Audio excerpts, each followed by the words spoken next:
Hi hello. ഹാങ്ങിങ് പ്ലാന്റ്സിലെ best ഒരു പ്ലാന്റാണ് നമ്മുടെ ക്രീപ്പിംഗ് ചാർലി കേട്ടോ. നമ്മൾ നോക്കുമ്പോൾ ശരിക്കും ഒരു പുതിന ഇലയുടെ പോലെ തന്നെ തോന്നിക്കുന്ന ഒരു പ്ലാന്റാണ്. നന്നായിട്ട് ഹാങ്ങിങ് ആയിട്ട് വരുന്നൊരു പ്ലാന്റും കൂടിയാണ് കേട്ടോ. നന്നായിട്ട് ഇങ്ങനെ തൂങ്ങി വരുന്ന പ്ലാന്റാണ്.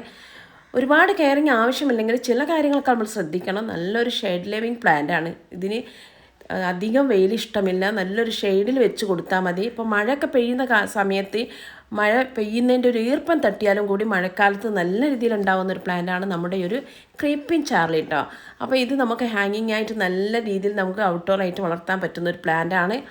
അപ്പോൾ പിന്നെ ഇതിൻ്റെ ഒരു സ്റ്റെമ്മ് കട്ടിങ്ങിൽ വേണം കേട്ടോ. നമ്മൾ തൈകൾ ഉണ്ടാക്കുന്നത് നമ്മൾ പുതിനയില പോലെ തന്നെ നമ്മൾ സ്റ്റെമ്മ്, അതായത് നമ്മളിങ്ങനെ ഒരു ഇതിൽ നിന്നൊരു കട്ടിങ്സ് കുറച്ച് 2-3 കട്ടിങ്സ് എടുത്തിട്ട് ഏതെങ്കിലും ഒരു പോട്ടിൽ, അതായത് നമുക്ക് ഏത് പോട്ടായാലും വേണ്ടിയില്ല, ഏതെങ്കിലും ഒരു പോട്ടിൽ നമ്മൾ വെച്ച് കൊടുത്താൽ മതി. പിന്നെ അത് ഫുള്ളായി കഴിഞ്ഞാൽ കണ്ടില്ല, ഇത് ഞാനൊരു ഒരു കണ്ടെയ്നറിൽ വെച്ച് കൊടുത്തട്ടെ. ഫുഡൊക്കെ കൊണ്ടുവന്നൊരു കണ്ടെയ്നറിൽ മണ്ണ് നിറച്ചിട്ട് ഞാൻ വെച്ച് കൊടുത്താണ്. അപ്പോൾ നമ്മൾ ഇങ്ങനെ ആവുന്ന സമയത്ത്, അതായത് ഇങ്ങനെ ഹാങ്ങിങ് ആയിട്ട് വരുന്ന സമയത്ത് ആ ഒരു പീസും കൂടി എടുത്തിട്ട് നമ്മൾ എന്ത് ചെയ്യുക, ഹാങ്ങിങ് ആവുന്നത് കുറച്ചും കൂടി ചട്ടിൻ്റെ ഉള്ളിലേക്ക് വെച്ച് കൊടുക്കുക. ഞാൻ അങ്ങനെ വെച്ച് കൊടുത്തിട്ട് 2-3 സ്റ്റെമ്മായിരുന്നു വെച്ചത്. അപ്പോൾ ഞാൻ അങ്ങനെ ഹാങ്ങിങ് ആയിട്ട് വരുന്നത് ഞാൻ അതിൻ്റെ ഉള്ളിലേക്ക് തന്നെ വെച്ച് കൊടുക്കും.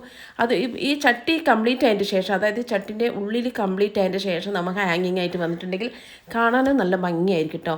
ഇപ്പോൾ ഇത് വെച്ച് കൊടുത്തിട്ട് എനിക്ക് തോന്നുന്നത് ഒരു 2 ആഴ്ചയൊക്കെ ആയിട്ടുണ്ടാവും. 2 ആഴ്ച കൊണ്ട് തന്നെ ഇത്രത്തോളം വന്ന് കണ്ടില്ലേ. ചെറിയ 2 സ്റ്റെമ്മ് വെച്ച് കൊടുത്താൽ കേട്ടോ. അപ്പോൾ നല്ല രീതിയിൽ നമുക്ക് ഹാങ്ങിങ് ആയിട്ട് വെക്കാൻ പറ്റുന്ന നല്ലൊരു പ്ലാന്റാണ് നമ്മുടെ ക്രീപ്പിംഗ് ചാർലി. നമ്മുടെ ഒരു ടൈറ്റിൽ വൈൻ പോലാണ് പെട്ടെന്ന് പിടിക്കുന്ന ഒരു പ്ലാന്റും കൂടിയാണ് കേട്ടോ ഇത്.